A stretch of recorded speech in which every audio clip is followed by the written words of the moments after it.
ইবাদতের স্বাদ নষ্ট হয়ে যায় চোখের জুনার কারণে। কিসের কারণে? আমি আপনাদেরকে আল্লাহর উপরে ভরসা করে বলছি, যদি কেউ ইবাদতের স্বাদ পান না এই অভিযোগ করেন, আপনি টানা 10 দিন 20 দিন এই চোখ দিয়ে হারাম কোনো পর্নার দিকে তাকাবেন না, কোনো মিউজিক কোনো গান শুনবেন না, মোবাইলেও না, মোবাইলের বাইরেও না, টেলিভিশনেও না, কোনো দিকেই না। রাস্তা চলবেন, নিজেকে নিয়ন্ত্রণ করবেন, নজর পড়ে গেছে সাথে সাথে নিজেকে শাসন করবেন, ভৎসনা করবেন, আল্লাহর কাছে মাপ চাইবেন, এরপরে আরো সাবধান হয়ে চলবেন। এভাবে 10-15 দিন যদি চোখের জেনা থেকে আপনাকে বাঁচাতে পারেন নিজেকে, ইনশাআল্লাহ আপনি ইবাদতের স্বাদ পাবেন। আপনি রুকু করলে সিজদা করলে আর উঠতে মনে চাবে না। ভাইরে, আজ আমাদের কাছে নামাজটা বোঝা হয়ে গেছে। আমরা নামাজটা পড়ি একটা বোঝা, পড়ে শেষ করতে পারলে বাঁচি। সাহাবায়ে কেরাম, এমনকি আমাদের প্রিয় নবী করিম সাল্লাল্লাহু আলাইহি সাল্লাম কিভাবে নামাজ পড়তেন জানেন? আম্মা জান আয়েশা বলেন, তিনি যখন রাতের জন্য নামাজ পড়তেন, লা তাসআল আন হুসনিহিন্না ওয়া তুলিহিন্না, নবীজির রাতের নামাজের কি সৌন্দর্য ছিল, আর বলো না। যখন তিনি দাঁড়িয়ে কিরাত পড়তে থাকতেন, এত লম্বা সময় পড়তেন, আমরা মনে করতাম হায়রে রুকুতে আর যাবেন না মনে হয়। রুকুতে যাওয়ার পর সুবহান রাব্বিয়াল আযীম, আল্লাহর পবিত্রতা বর্ণনা করছেন, মালিকের সামনে নিবেদন করছেন তাসবিহ। এত বেশি ভালো লাগা কাজ করতো, নবীজি রুকু থেকে আর উঠতেন না। আমাদের আয়েশা বলেন, মনে হতো তিনি আর উঠবেন না, মাথা তুলবেন না। ভয় হতো যে হায়রে এত সময় ধরে তিনি রুকুতে আছেন, কষ্ট হয়ে যাচ্ছে, মাথাটা কেন তুলছেন না। এরপর যখন মাথা তুলতেন, এত সময় ধরে দাঁড়িয়ে আল্লাহর প্রশংসা করতেন, হামদান কাসীরান তাইয়িবান মুবারাকান ফি রব্বানা ওয়ালাকাল হামদ। এতবার এত সময় নিয়ে বলতেন, মনে হয় যে আর সিজদা যাবেন না। আবার সিজদা গেলে একই অবস্থা। সবচেয়ে মজার জায়গা সিজদা, আমার মালিককে আমি সিজদা করছি, এই সিজদার বিনিময়ে দুনিয়া এবং দুনিয়ার মধ্যে যা কিছু আছে সবকিছুর চাইতে উত্তম হবে, মালিকের সবচেয়ে নৈকট্য অর্জন হবে। আকরাবু মা ইয়াকুনুল আবদু মির রাব্বিহি ওয়া হুয়া সাজিদ, বান্দা আল্লাহর সবচেয়ে কাছে যেতে পারে যখন সে সিজদায় চলে যায়। প্রধানমন্ত্রীর খুব কাছে যেতে পারলে, প্রেসিডেন্টের খুব কাছে যেতে পারলে আমাদের গর্ব হয়। দুনিয়ার প্রধানমন্ত্রী, দুনিয়ার প্রেসিডেন্ট, দুনিয়ার রাজা, দুনিয়ার সমস্ত মানুষের মালিক যিনি, বাদশাহ যিনি, রব যিনি, সবাই যার গোলাম সৃষ্টি, সেই মালিকের সবচেয়ে কাছে যেতে পারে মানুষ যখন সিজদায় চলে যায়। আপনি যদি মনে করেন আমি সিজদায় আছি, আমার রবের সবচেয়ে কাছে আছি, একবারে সামনাসামনি রবকে পেয়ে আমি নিবেদন করছি সুবহান রাব্বিয়াল আলা, ও আমার মহান প্রভু মালিক, আপনি পবিত্র, আপনার পবিত্রতা আমি বর্ণনা করছি, ভালো লাগা কাজ করবে।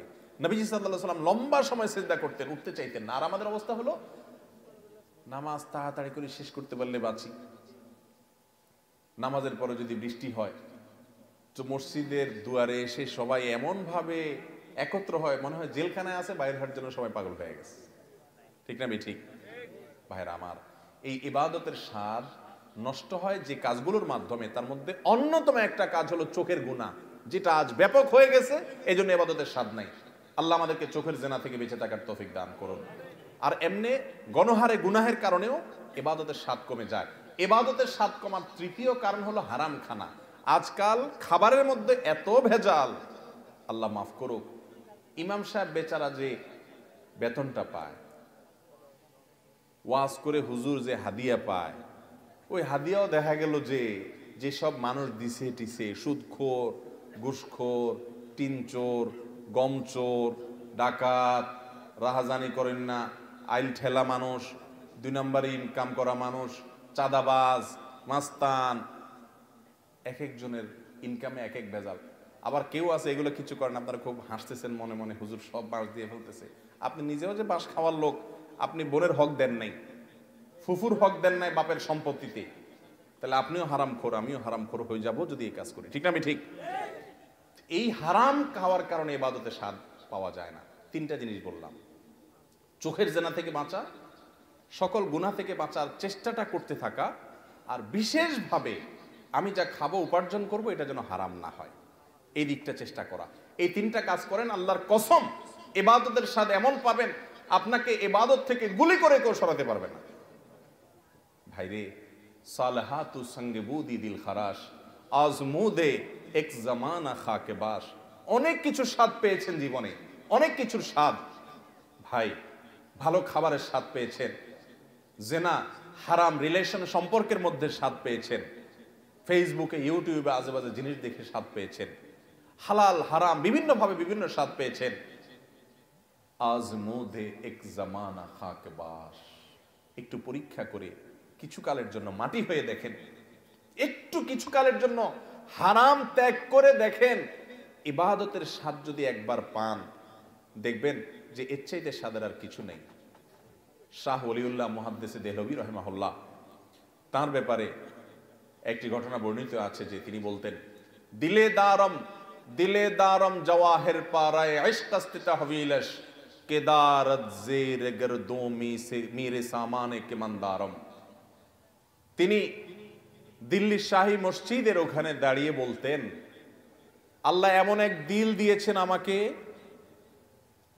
এই অন্তরের চতুর্পাশ দিয়ে বড় বড় রাজা বাদশাদের রাজত্ব, এগুলো ঘুরঘুর করে ঘুরতে থাকে কিন্তু ভেতরে ঢোকার চান্স পায় না। এর মানে বুঝছেন? মনে করেন একজন আপনার বাড়ির পাশে 2 নম্বর টাকা দিয়ে আঙ্গুল ফুলে কলা গাছ হয়ে গেছে, আছে না? না এরকম আপনার বাপেও খোঁচায়, মায়েও খোঁচায়, আপনার নিজের কাছেও খারাপ লাগে যে আমি কি করলাম। হ্যাঁ, আরেকজন হারাম রিলেশন করে 2টা 4টা সম্পর্ক করে ফেলছে, আপনার কোনো হারাম রিলেশন না, আপনি মনে করতেছেন হারে আমি দুনিয়ার এই ভোগ উপভোগ থেকে নিজেকে দূরে সরিয়ে রাখলাম। তো তিনি বলেছেন আমার অন্তরে এগুলার লোভ, মোহ, পদ, টাকা পয়সা, অমুকে রাজনীতি করতে করতে বিশাল নেতা হয়ে গেছে, এখন তার দেখে কে আর পয়সা ক্ষমতা, কিন্তু আমি তো সেই জায়গায় পড়ে থাকলাম। মনের মধ্যে এগুলো ঢুকতে চেষ্টা করে, এগুলার বড়ত্ব মনের ভিতরে ঢুকলে তখন আস্তে আস্তে সেগুলো করতে মনে চায়। তো তিনি বলেছেন এগুলো সব আমার মনের চতুর্পাশ দিয়ে ঢুকে কিন্তু ঢুকতে পারে না, কারণ কেদারত জের গরদোমি রেসামানে কামান ধারম। ও দুনিয়ার রাজা বাদশারা, ও মোগল সম্রাটেরা, আমি যে অন্তর রাখি এই অন্তরে আল্লাহর ইবাদত করে যেই পরিমাণ নিজেকে ধনী মনে হয়, তোমাদের কাছে যত কিছু আছে এগুলো সব আমার কাছে তুচ্ছ মনে হয়, এগুলোর কোনো মূল্য আমার কাছে নাই, তোমরা এগুলোকে অনেক বড় কিছু মনে করতে পারো। মুসলমানের নজর হবে সেরকম, এগুলো কল্পকাহিনী মনে হবে। এক সময় আল্লাহর নেককার বান্দারা পৃথিবীতে যারা ছিলেন তাদের কাছে এগুলোই মনে হতো। সাহাবা একরাম, বড় বড় সম্রাটদের মাথার উপরের মুকুট স্বর্ণ দিয়ে তৈরি, মসজিদে নববীর সামনে এনে রাখা হয়েছে। ইবাদতের স্বাদ পাওয়ার আগে, ইসলাম গ্রহণ করার আগে যারা একটু ওটের পানি পান করানোকে কেন্দ্র করে শতাব্দীকে শতাব্দী যুগ যুগ ধরে যুদ্ধ করে বেড়াতো, তুচ্ছ জিনিসের জন্য লড়াই করত, সেই মানুষগুলো ওই মুকুটকে, সম্রাটের সেই সোনাখচিত মুকুটকে পাও দিয়া উষ্ঠা মারে লাথি মারতে মারতে চলে যায়। এগুলো তাদের অন্তরে প্রবেশ করতে পারে না, এগুলো তাদেরকে কোনো অবস্থাতে দুর্বল করতে পারে না। ও ভাই, ইবাদতের স্বাদ যদি একবার পেয়ে যান, আল্লাহর কসম পৃথিবীর সব কিছু আপনার কাছে তুচ্ছ হবে, সততা নীতি আদর্শ আপনার কাছে বড় হবে। আল্লাহ আমাদেরকে ইবাদতের স্বাদ পাওয়ার তৌফিক দান করুন। তাহলে 3 কাজ করতে হবে, চোখের জেনা থেকে বাঁচতে হবে, সকল গুনাহ থেকে বাঁচার বিশেষ চেষ্টা থাকতে হবে, আর হারাম খানা থেকে বাঁচার চেষ্টা করতে হবে। আল্লাহ আমাদের তৌফিক দান করুন।